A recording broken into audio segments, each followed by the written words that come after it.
Welcome, everyone. Thank you so much for joining us, whether you are watching live on Zoom or on Facebook or after the event. We appreciate you joining us. My name is Susan. I'm the program manager at the Muse Writers Center. We are a 401c nonprofit located in Norfolk, Virginia. We offer creative writing classes, literary events, and outreach programs. And many events such as this one, which are all online. You can check out our website at the-muse.org. We have our class schedule up now for the winter-spring term. Many of our classes are starting soon, and also all of our youth classes we are offering free of charge this semester. So be sure to check that out if you have any literary teens in your life, any creative-minded youngsters around. I'm going to go ahead, and before I hand this off to our poets tonight, just a quick disclaimer that any and all work read today is the property of the person reading unless otherwise stated, and this is in no way a publication of unpublished works. And with that being said, I'll go ahead and hand it off to Luisa Igloria, who is a wonderful teacher at ODU and at the Muse and the Poet Laureate of Virginia. Hi, good evening, friends. I hope you're all keeping as well as can be and finding even small places in these difficult days to hold a bit of community with others, as well as hope and ordinary joy. And it is a pleasure to be here for this conversation with our longtime Muse friend and teacher, poet Suzanne Underwood Rhodes. Suzanne has a more extensive bio on her website, and I know Susan is going to put those links up shortly so you can check those out. So I will just pull up a few highlights here. Suzanne is the author of 2 chapbooks, Weather of the House from South's Ear Press and Hungry Foxes from Aldrich Press, as well as 4 full-length collections, 2 of which are prose poem collections. Her most recent poetry book, Flying Yellow, was released by Paraclete Press in 2021. She is co-founder of the Appalachian Center for Poets and Writers, and she has also been associate editor of South's Ear Poetry Review. Suzanne's poems have been widely published in anthologies and journals, including the Southern Poetry Review, Shenandoah Poetry East, Spoon River Poetry Review, Alaska Poetry Review, and so many others. And she has received numerous honors, including fellowships from the Virginia Center for the Creative Arts, a Library of Virginia nomination for A Welcome Shore, the first prize in poetry in the Virginia Highlands Creative Writing Contest, and Pushcart Prize nominations. And of course, I think it was only a month ago, was it only a month ago? Suzanne was appointed the new Poet Laureate of Arkansas. So congratulations on this wonderful new honor, Suzanne. Before we chat a little bit more about poetry, our teaching, and the current work we're doing, I know our audience would love to hear you read some poems. So maybe we can start there. And I'm so happy you're here for this program. Thank you so much, Luisa. Thank you all who are here. It's just a pleasure to brighten this afternoon with poetry and conversation. And I'd like to start by reading the first poem in my book, Flying Yellow. My mother was a very influential person in my life, a wonderful human being, so loving and supportive and forgiving and smart and a writer herself. And so this first poem is called Radiance. She was also a beauty. My mother is drying her hair in the yard by the pink-feathered mimosa. Betty Grable's legs never looked so good as Mom's in short shorts, swung to one side of the lawn chair. She's wearing the sleeveless blouse I ironed for her in the damp basement of the overflowing basket, happy to bring her things to light.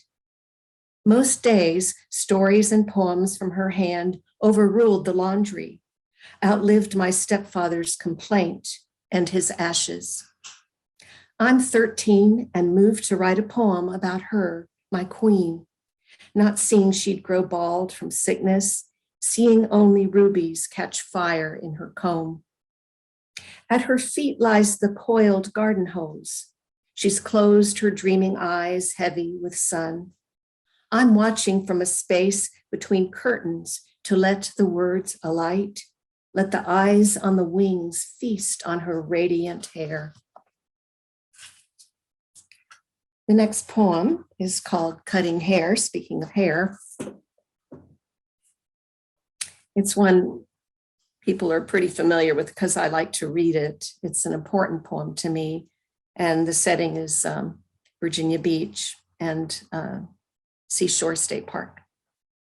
On the day to cut your hair, the sun has shaken its shaggy mane of light over the near ocean, over the trees behind our house after a night of hunting, after birds have refilled the trees and death has slipped into the deep woods, its memory scant as a snail's thread on the patio.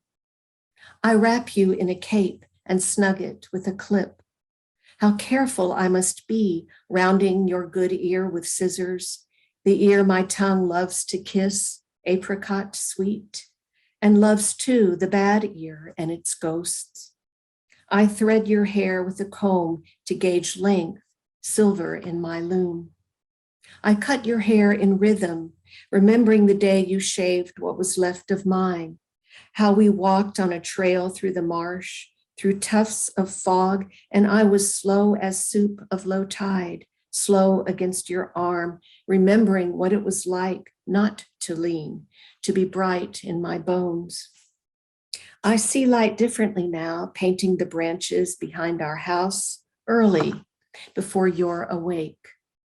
It's more the gold of afterlife, I think, a glimpse before bodies take on all that death. The next poem I'm going to read is a poem inspired by a dear friend who died in 2015. She was a very great American poet and fiction writer, as well as an essayist, Eve Shellnut. And I first met her at Red Loaf Writers Conference the summer before my senior year of college. And we maintained a friendship. She was a mentor to me, and up until she died. Because You Are Cherished, in memory of poet and writer Eve Shellnut, 1941-2015. And if Ann Allen, her sister, is here, I hope that you'll appreciate and enjoy this poem. It was rain, the rain calling, not your nightgown heavy with night, not the blur of your body leaving its work, nor the tortured rocks of your words, your hoarse, garbled goodbyes that broke at the last like geodes. I carry their light with me and wonder that the spines of your books stay stiff despite the chaos and drift inside, the funny, tragic people that look like us and leave a place for us, even the dead, you wrote. How bravely you stiffened, how long against death. And then it was time to lay down thought. Let the rain come lightly.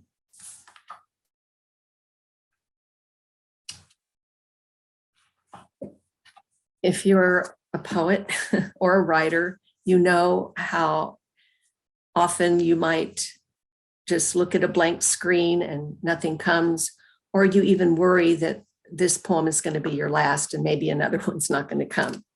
So this is called Writing Poems with Ghost Crabs.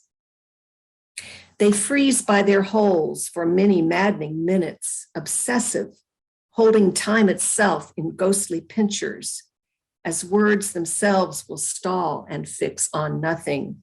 The fear is that the nothing will go on. But maybe their stalk-eyed stare is toward a different air, a nod, a nudge that breaks the spell to send them dashing down their hollows to dish out sand and toss it lightning quick at the world to build a shore.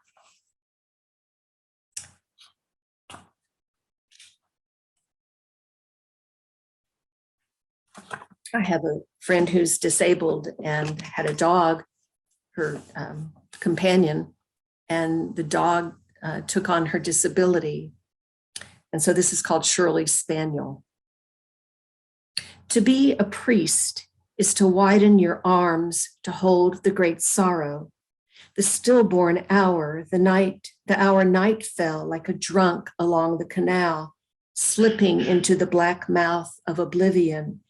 And you laid your head on your arms to rest forever. But being a priest, you have to wake them up, those arms, and make them take heart for the ache of holding up a world small and trembling, full of fever or bone thin and silent as snow. Sometimes you hold so long, you become the other. Is it so? Is it possible? Shirley Spaniel took on her seizures, but one day missed the step and lost the field. The priest said it happens that love can grow so large, no life can hold it. First, it seeps, then flows, then floods, and someone walks out and someone disappears. And I'll read one more for now, and this is called Interim. I was telling Luisa earlier that we have behind our house up the hill is a nature preserve, and we have a lot of creatures and wild animals that traipse through our yard, and deer and skunks and squirrels, chipmunks. This is called Interim. My grandson swims in his own brief sea, scooped out by ocean tides, and clear as the sky as he snorkels about, untouched by large forces in his river of little fish. His mother happily snaps pictures of the scene while I'm gathering words for a poem. I think it will be about the span before the sea reclaims its part, the risky interim, as when a doe hid her newborn fawn in a gully in my yard and strode off, taking the hours with her. The fawn stayed put, its spots innocent white. I watched from my window. Then night came on, bringing rain, and the rain turned wild, full of storm and wrath, and the gully gushed with it, driving the fawn away as it wobbled into the dark. I prayed, ashamed to believe in nothing but death, feeling the sorrow of the long night and the lost child, but mostly the sorrow of losing God. Then morning, first light, the dazzling spots, the mother. Thank you so much, Suzanne. Those are beautiful poems, and thank you for that beautiful reading. I just love the way all the images build upon one another, and the image of the hair being combed in the garden is a favorite one from this reading today. I want to know, because people were kind of, I don't know, maybe they were teasing me, they were joking, maybe when they said, how does it feel to be the Poet Laureate of the pandemic? I would rather not think about it that way, but I would like to know how you felt when you learned about your new appointment as Poet Laureate of Arkansas. Well, it was rather funny because I had gotten a call from the governor's office, only I thought it was spam, so I didn't answer it and only later listened to the message. But then there was an email that came through, and I saw governor's, it was from the governor's office, Governor Hutchinson, and then there were the words, well, I thought it was going to be, we're sorry, but so-and-so has been chosen, but it said congratulations. I couldn't read the thing. I had to leave my computer and just dance around the house, hollering and carrying on. I mean, it was so overwhelming. And I still, I'm not sure I even recognize this Poet Laureate. It feels like it's another person in a way, because I'm just me, and there's a lot of, hoopla that goes with being a public servant, I guess you could say, because that's what we are. And we're ambassadors, for poetry. But so, yeah, that's how I felt. And I still kind of feel. I can totally relate to your feeling about, well, on the other hand, it's just me. Mm-hmm. And I've always been, me in my little corner of the world here. But at the same time, it's such a great sense of responsibility comes along with it too, I think.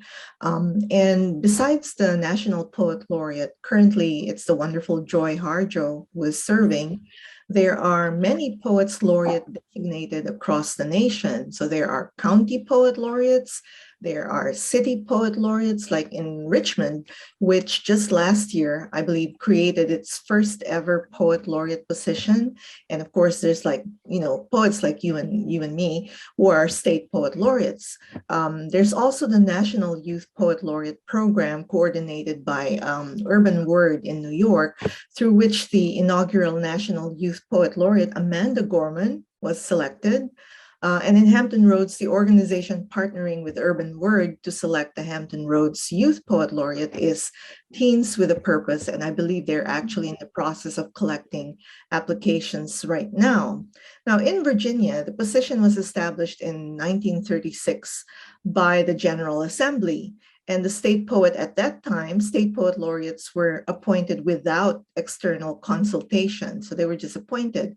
But in 1996, that changed, and it has been defined in the Virginia Code. And I pulled up that section of the Virginia Code, and I want to read a little bit of it before I ask you my next question. So the honorary position, and I'm quoting, of Poet Laureate of Virginia is hereby created. The governor may appoint a poet laureate from a list of nominees submitted by the Poetry Society of Virginia. Each poet laureate shall serve a term of 2 years with no restrictions on appointment. And somewhere in there, it also describes the position, because it's honorary, as one in which the poet need not even write any verse. So what do you think about that? And what do you think about what do you see to be your responsibilities as Poet Laureate of Arkansas? And what kinds of things are you excited to do? Well, I liked what you read. We have a code too, and I can't quote it at all, but yeah, creating the position. So my focus is going to be on youth, at least, I think throughout my whole term. And the first, it'll be probably setting up a couple of contests. And I really like the idea of establishing a poet laureate, a youth poet laureate. I really like that. I'm going to pursue that one. As far as responsibilities, there are none that I'm required to do, but certainly I am an ambassador. I want to spread the word. I think poetry, the language of poetry, can really bring people together from all different, across the board.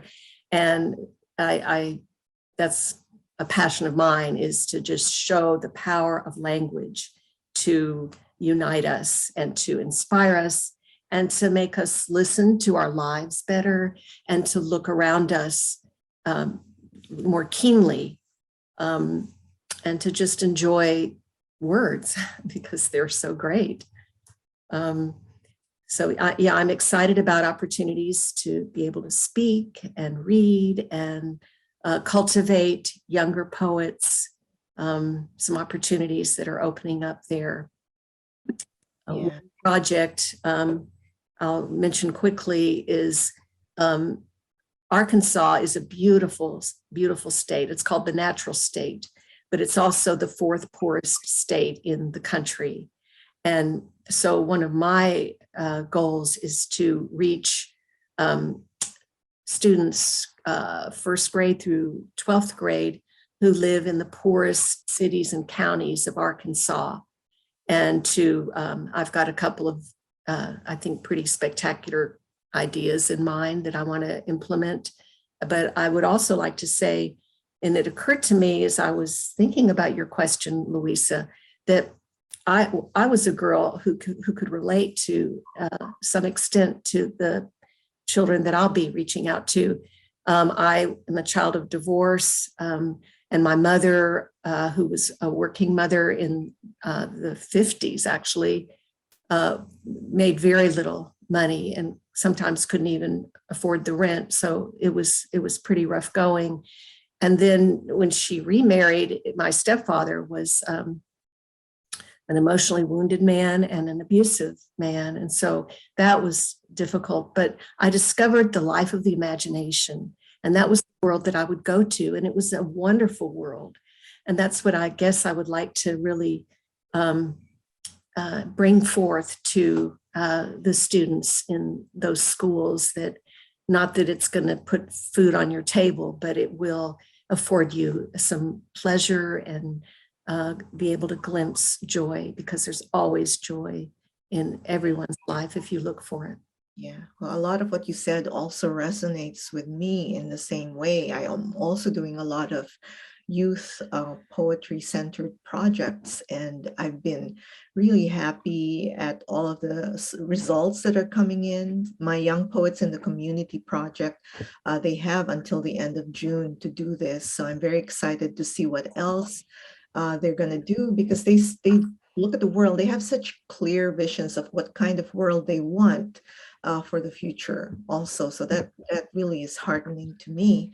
And have you been doing a lot of, or do you plan to do a lot of in-person traveling or reaching these communities in Arkansas? Are you going to be using mediums like Zoom or virtual programming?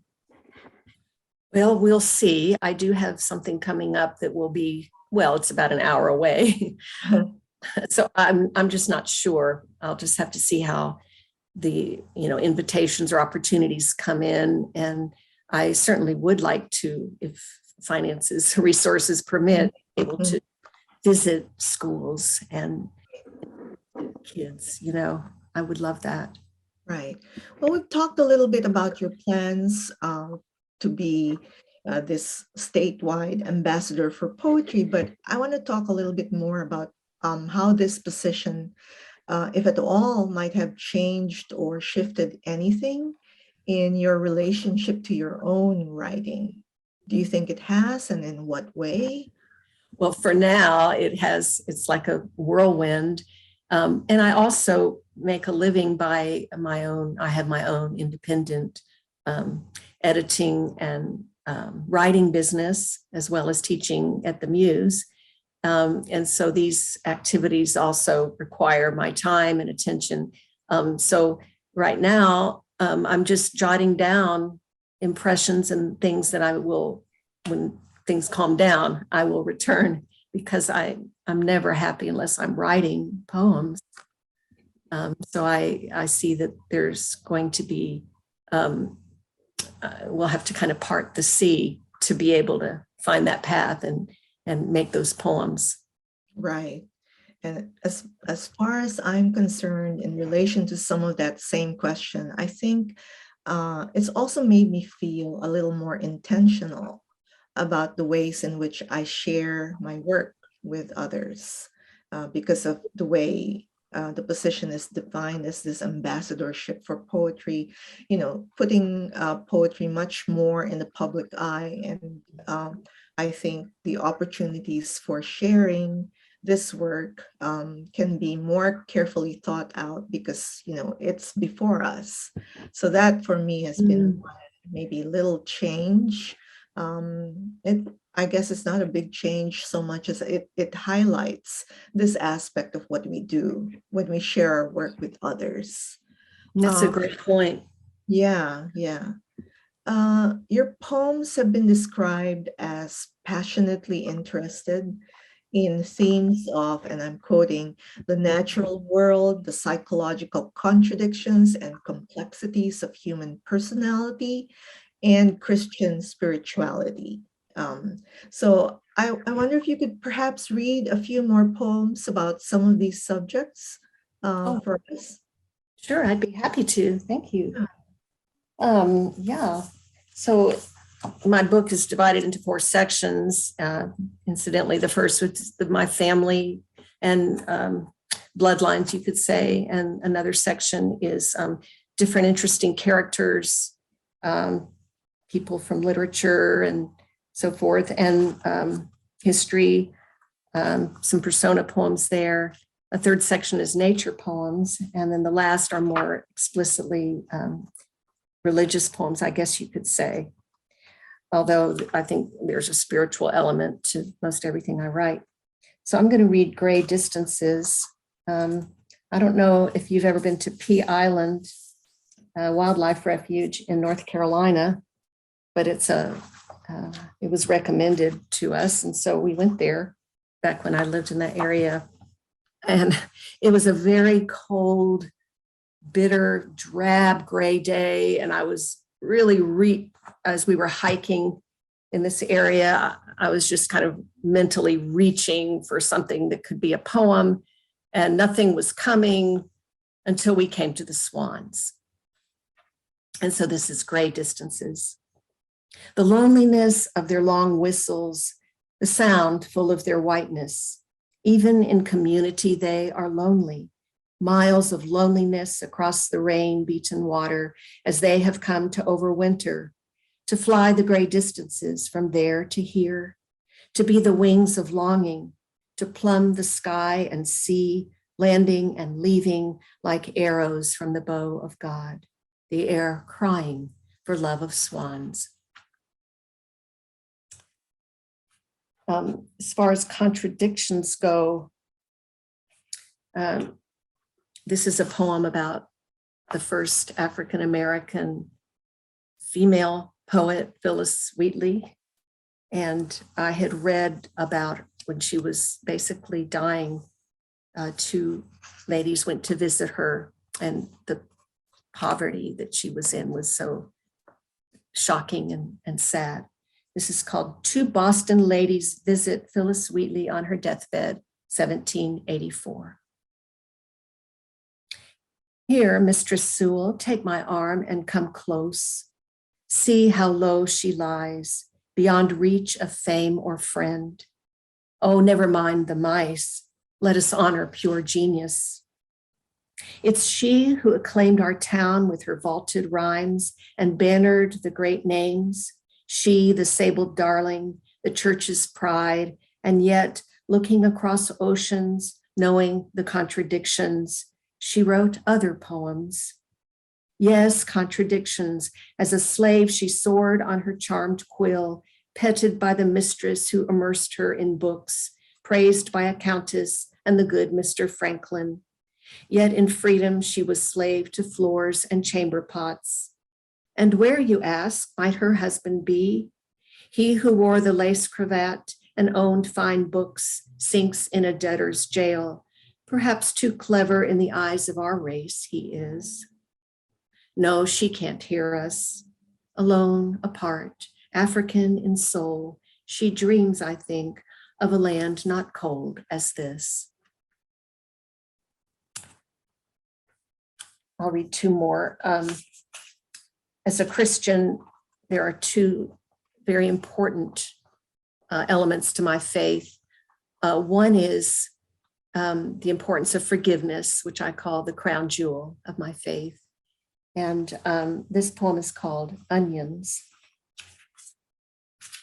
I referred to my stepfather earlier. He had a massive heart attack years ago and did die. Onions.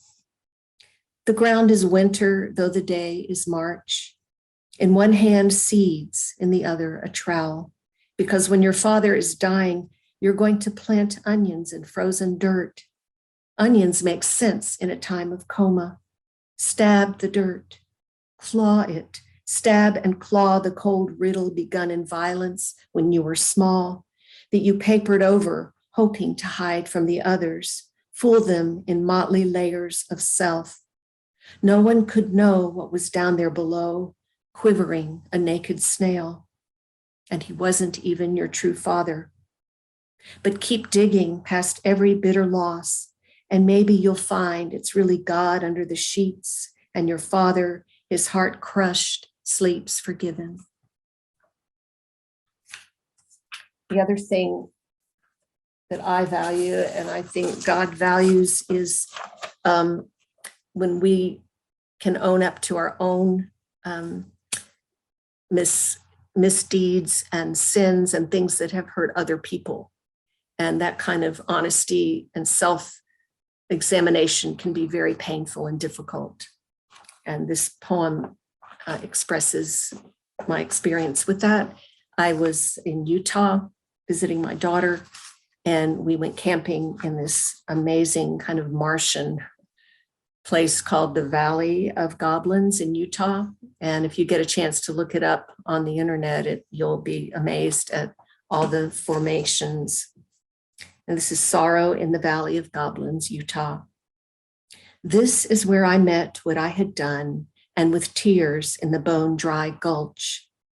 Misshapen pieces of my heart lie everywhere, as if strewn by giants living in the far, unattainable towers.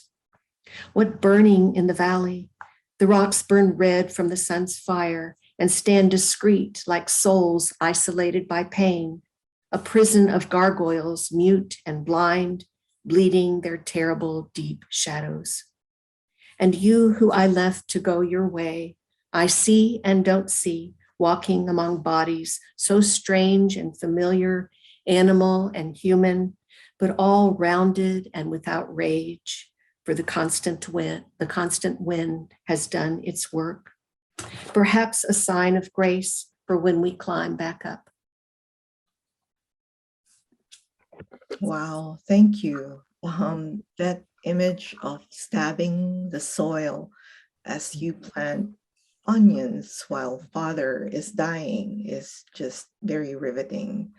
And that place in Utah that you find is appropriate to write about these themes in the context of. So how do you find these? How do you see the poem? How do you find the right vehicle for exploring such complex things? And are there also forms that are helpful for that? Because I want to ask also in terms of what would you say to other poets who are also trying to approach writing about these complex subjects in their own work? How do you find the appropriate poem or form for that? Wow, that's such a good question. For one, I would suggest not thinking too hard, but letting the poem come to you. And I liked Sidney Leah's, if I can find what he said, it was so good. But it's the idea of letting the work come to you, because if you overthink it, then there's no real discovery. You're just relying on the force of logic. And words have spirit and they have music in them. There's so many things that words have. Listen to the music of words and let that color and look at the color of your experience. It takes time. It takes the inner sanctum of your mind to go into that sacred place and to listen. And I think it's Wendell Berry said something about the silence from which the poem comes, to attend to that. So that's really important. And I think the complexities get untangled in that atmosphere. And then that way, when we allow that to happen, when we let the poem lead us, so to speak, and yeah, it might lead us into a form, couplets or quatrains or a villanelle, different forms and we of course must exert mental work. I'm not suggesting that at all. I think the mental work mostly comes in the revision process. And that's what I love. As much as the joy of creating something, I love revising because it calls forth the hardest work, the most discipline, the greatest challenges to my intellect, to find that almost obsessively, that exact word. In fact, in the poem I read, Interim with the fawn, so the spots were important to reappear. And Mary Oliver has a beautiful poem about a fawn, and she uses the words, the blazing spots. And I thought that is so good, but I can't use that. But what should I use? And I went through several renditions. One was the radiant spots. Another one was the starry spots, which I do like. And then I ended up with the dazzling spots because they were so much like that. So, those are the kinds of obsessive things that as poets, we really enjoy because it calls forth the best in us, the best words in the best order. Yeah, I completely agree with so much of what you've said, and the idea of feeling our way into a poem without necessarily thinking or overthinking too hard about it. I'm reminded of something that I think it was Annie Dillard who compared that process of finding our way to a poem as kind of blind tunneling. Yeah. In the ground also, and making your way, really one handful at a time. And I agree with your idea of revision being the more intellectual muscle that we exert in the process of making the poem come into being. And what I really love too about poetry, which is why it's my favorite, I tell people it's my favorite way to process the information that the world throws at me, is that when the poem is done, when you bring the poem into the world, it's like everything is called upon. You have to read the poem with your whole being. It's a physical thing. You listen, you feel it in your body. It's also intellectual and it's also expressive. So it's like this whole thing comes together in this mysterious way. Yeah, and I always find it the best thing. Yes. I tell my students, when you're writing the poem belongs to you. But after you've written it, you belong to the poem, and you have to attend to its demands because it will make demands on you. Yeah, that's great. So what do you value most as a poet and as a teacher of poetry and writing? You've taught many workshops and many classes. What are you most excited for your students to learn or to take away from a workshop or class that they've taken with you? Well, I did make a note here because I wanted to get it right. For me as a poet, it's the greatest thing is to enter that sacred place that I spoke of earlier, and the creative self, where I can write the poem. That's the greatest thing, is to write the poem. As a teacher, the thing I value most is seeing them grow, seeing what they can do, and seeing them becoming really excited and turned on to the possibilities that they themselves have within them. And learning the craft, gives us so much accessibility to what we want to say and how we want to say it. So just giving tools and giving model poems that show the whole range of what can be done is such a thrill. And then to see students go on and publish their work, even books, I've had that joy. I do feel deeply for the rejections that they get, that I get over time. You're always going to get rejections as well as acceptances, but I just want them to know that it's in the rejections, at least for me, it could be that the editor just doesn't like that kind of poetry, or was busy that day, or there's a whole lot of reasons that poems get rejected, but to keep on plying your trade, what did Yeats call it, or Dylan Thomas in My Craft and Sullen Art, but to pursue, honor your gift. I mean, it is a gift, and you're not writing it to be published, although there is the public aspect of poetry, as you have pointed out too. It's not just private. And that's what's so great about the Muse and workshops, is that there's a community that we can interact with each other and cross-pollinate ideas. And I see so many good things coming from the workshops. I think I'm just rambling here a little bit, but not at all. And I think that we teach them skills, we teach them about process, or we give them the opportunity to look at different ways of doing things with language. But do you ever feel that you're right there? I mean, in the trenches, you're writing alongside of with your own students, because I feel like that a whole lot. Yeah. And sometimes they tell me they're surprised to hear that perspective. because some of them maybe think, well, published poets don't have to worry about those things anymore. Yeah, What do you that's say a to good that? point. Yeah, I Yeah. do. I often, if I give an assignment, I'll do it myself. So many of my poems have come out of assignments poetry prompts that I've given in the workshops. But yeah, there's so much hard work, so much disappointment, and I don't. Mm-hmm.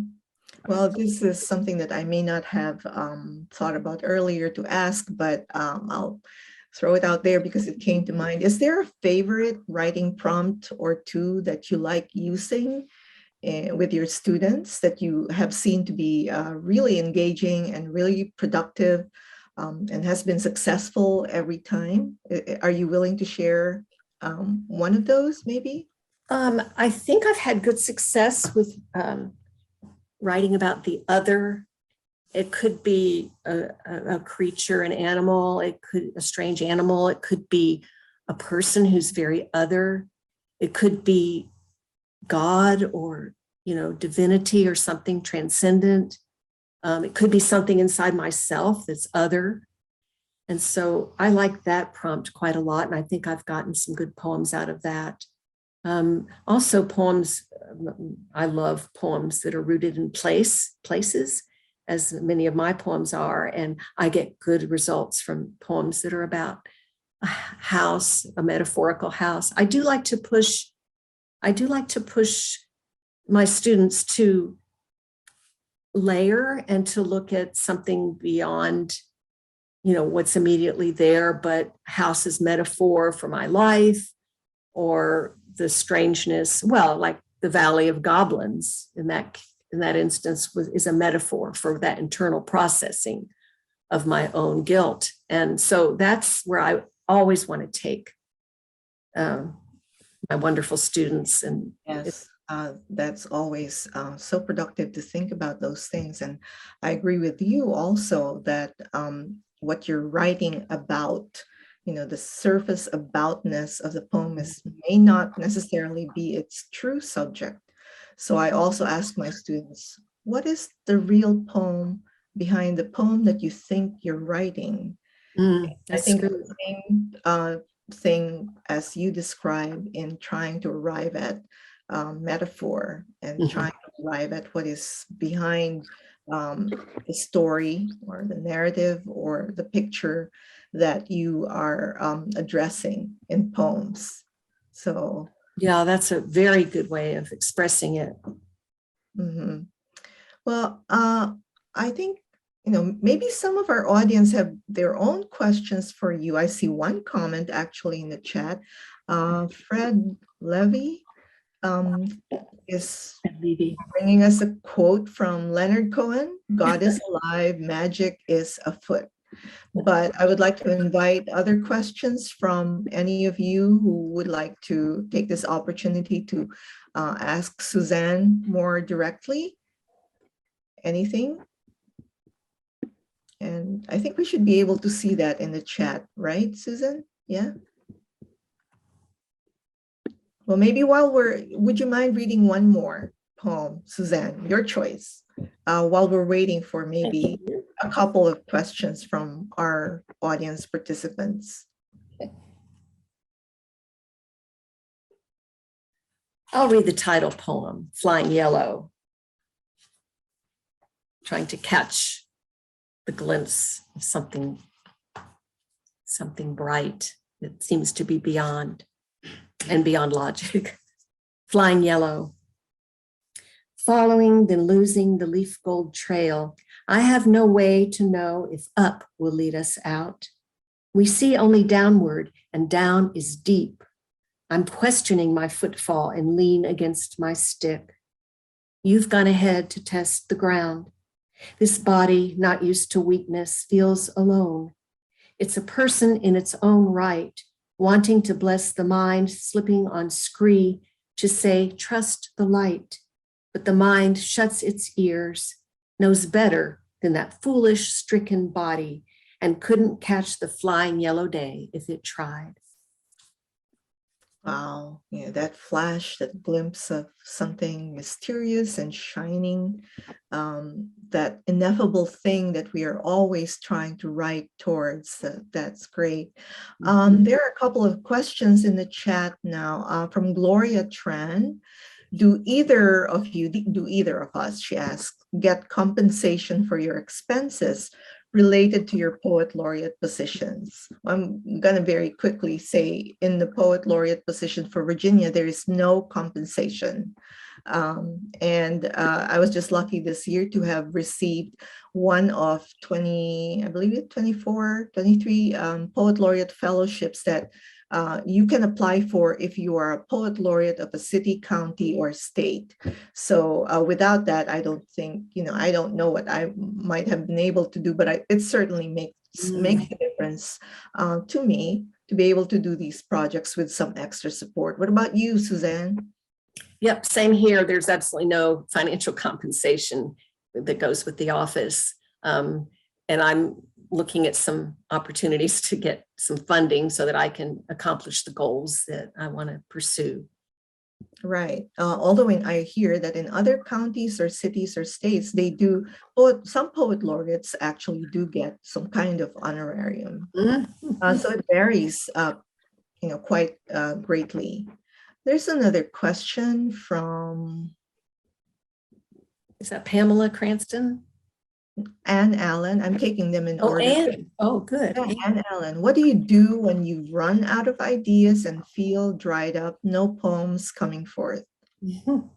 Look at poems, read poems that you like, listen to music, get outside and to the wilderness, the wildness, and just soak it in. And be easy on yourself. Don't strive. There are dry spells, but I find that these are the things, listening to a poetry, YouTube has so many good opportunities to listen to poets reading in their own voice. And that always, kind of gets my motor revved up. Right. One way that I kind of, try to jimmy that myself out of a stuck position is to think about words and their history. I love looking up the etymology of words, or even just looking at a picture and you wind up writing a form of ekphrasis, I guess, a poem that addresses art or an art piece. And immediately you have something in front of you that you can talk about or talk to. So those are some of my like strategies for trying to get to something. Fred says, what are your favorite recommendations? It's kind of the same for getting unstuck. So I'm going to move on to the next question. How do you know when a poem is good or when it's finished? Well, some poems aren't finished and you have to wait on them. You're not wise enough or know enough to, that's the case of a poem that I wrote probably back in the late 90s that I was writing and writing and writing. I must have 70 revisions of it. And I finally abandoned it. And I think I got it right. It's a poem that's very important to me. And I think that's really what you want to think about. Does this poem really matter to me? Is this something I want to put out into the world that comes out of the wellspring of my own life and is worth listening to and shaping? And you'll know it's good when it, you also have to think about the craft of the writing and what, as we've talked about earlier. So if I'm being sloppy or careless, or I'm not really looking for a strange or unusual or fresh word, but I'm relying on tired things, then that's not going to be so good. But I'm putting my best, all my being into this poem, then it'll be good. Yeah. And I'm not doing it for acclaim or anything else. I'll know and I'll grow through that process, and the next poem and the poem after that. Yeah, and good is a tricky word to think about. And what's good for you and your own intention as a writer also changes from different points of your experience. And what you said about maybe you're not ready or the poem isn't ready to meet you at that particular point in your life is true. I know that there had been a poem that I was working on for about 11 years and I just couldn't get it right. But finally I did. And I think I just was not ready to confront the subject in the poem until I guess I was. And then it just came. So there's that. Do you have any recommendations? May I throw one more idea in? Sure. To have a trusted mentor or friend, another poet, that helps me know if it's good. Mhm. Actually, my husband, who's an engineer and not a literary person at all, he will tune in immediately to the weak spot. So that's important too. And I think the Muse is a good way to get constructive feedback to help us. Good. So Right. excuse I me. agree. It's great to have a writing community or people who are trusted sounding boards, first readers, however you call them.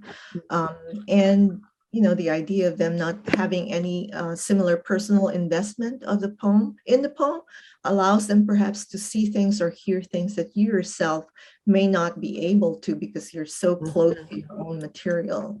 Right. Yeah. Are there any opportunities of publication that you can suggest to poets who are watching?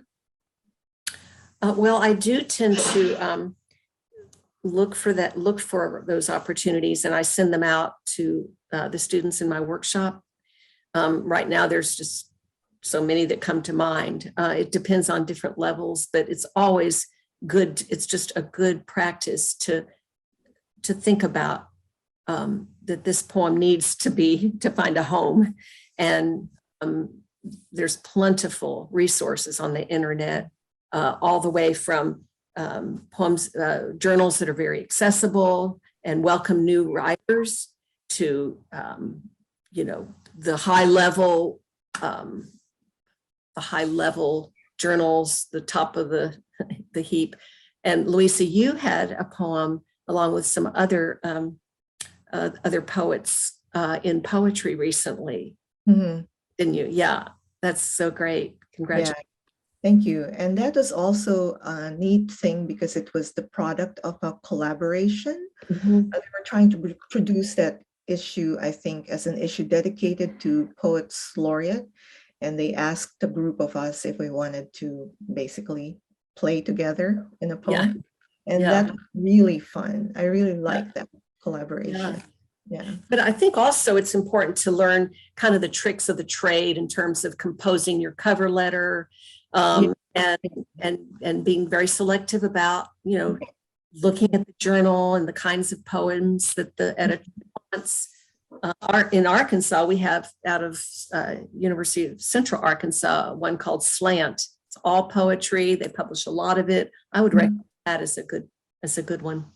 Yeah, I agree. There's so many sources, and Submittable has a lot of those sources or opportunities across the genres. We have one Facebook question from our audience who is watching the live stream. And she's asking both of us, this is Vicky Greco. Hello, Vicky. Suzanne and Luisa, have you tried songwriting, or have any of our poems been used as lyrics for songs? She thought about this because the earlier Leonard Cohen quote and the way she sees lyricism in our poems, and she thinks we'd both be good at it. Yeah, well, actually, when I was in the 6th grade, I won a national award for some poems, and one of them was called Miracles. And my family, my stepfather and my mom, they love jazz. This is traditional jazz, and had many famous musicians who would come to our home, and we would have these jam sessions and go around Washington, D.C. I met Ella Fitzgerald and got her autograph, stuff like that. And so a good friend of my family, and who was a special friend of mine, was named Stuff Smith, and he played the jazz violin. And he was very, very popular in America, but also Europeans love traditional jazz. And so he took my 6th grade poem, Miracles. He put it to music. My mom had it copyright. And then years and years later, like 30 years later, all his work was put on CDs. It just so happened that Miracles, he sang it, he accompanied it with the violin, and it was performed in Europe. And so I have that CD. Wow.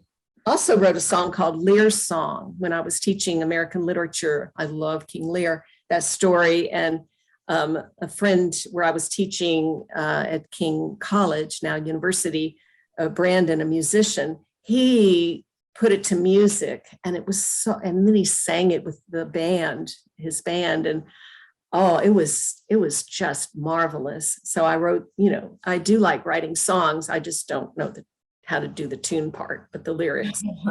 That sounds wonderful. I don't think any of my poems have been turned into music, but I have collaborated with video filmmakers, video film poetry. It's a thing that's, I guess, a genre in its own right. And it's super fun to collaborate with another artist and for you both to have the opportunity to explore a different kind of vision that comes out of the writing, because there's this third thing that gets created. There's the poem, there's the words, there's their work, and music perhaps is also part of it, but there's the film, which comes out of it, a film poem, and it becomes this, brand new thing. And it's very exciting to work on those. How can we find those?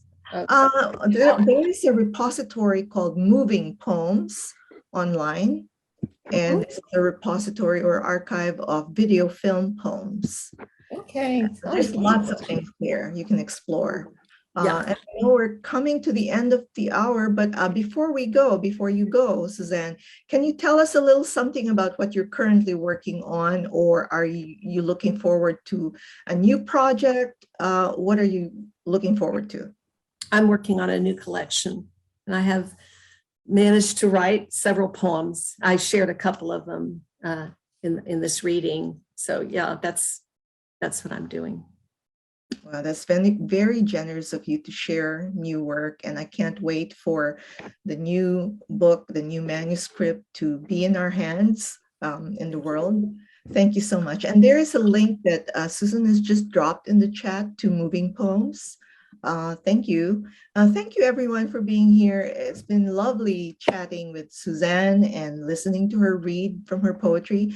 Congratulations again on your appointment as Poet Laureate of Arkansas. I know you will do a lot of good things, and so they're very lucky to have you. Thank you. It's been such a pleasure to chat with you, Luisa. Thank you. Good night, everyone. Enjoy the rest of the weekend. Bye-bye.